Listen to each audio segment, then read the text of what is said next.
بسم اللہ الرحمن الرحیم۔ شروع اللہ کا نام لے کر جو بڑا مہربان نہایت رحم والا ہے۔ بسم اللہ الرحمن الرحیم۔ شروع کرتا ہوں اللہ کے نام سے جو نہایت مہربان اور رحم کرنے والی ذات ہے۔ یہ میں ایک نیک کام شروع کرنے جا رہا ہوں۔ میں ڈیلی کی قرآن احادیث کی ویڈیوز کا چینل ایک شروع کرنے جا رہا ہوں۔ اس سے میرا مقصد یہ ہے کہ میں لوگوں تک احادیث کو پہنچاؤں، لوگوں کو اس سائٹ پہ تعلیم سے آگاہ کروں۔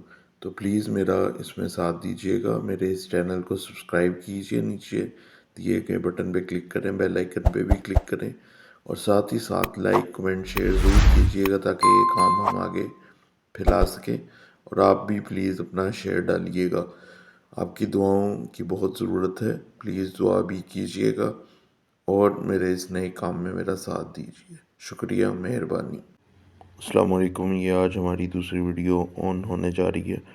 ہم حدیث کے علاوہ آیات کا بھی ترجمہ ڈالیں گے، تو انشاءاللہ یہ اچھا جائے گا۔ آپ نے بس سبسکرائب کرنا ہے اور لائک اور کمنٹ شیئر ضرور کرنا ہے۔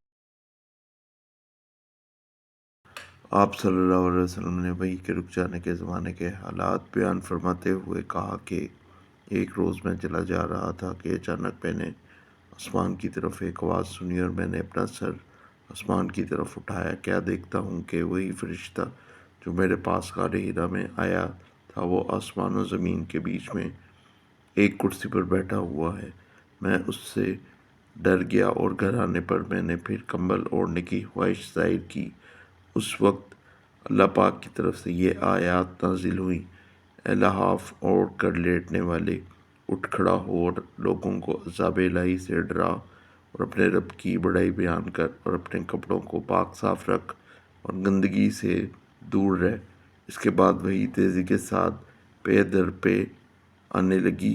اس حدیث کو یحییٰ بن بکیر کے علاوہ لیث بن سعد سے عبداللہ بن یوسف اور ابو صالح نے بھی روایت کیا ہے، اور وکیل کے علاوہ زہری سے ہلال بن رواد نے بھی روایت کیا ہے۔ یونس اور معمر نے اپنی روایت میں لفظ فوادہ کی جگہ بوادرہ نقل کیا ہے۔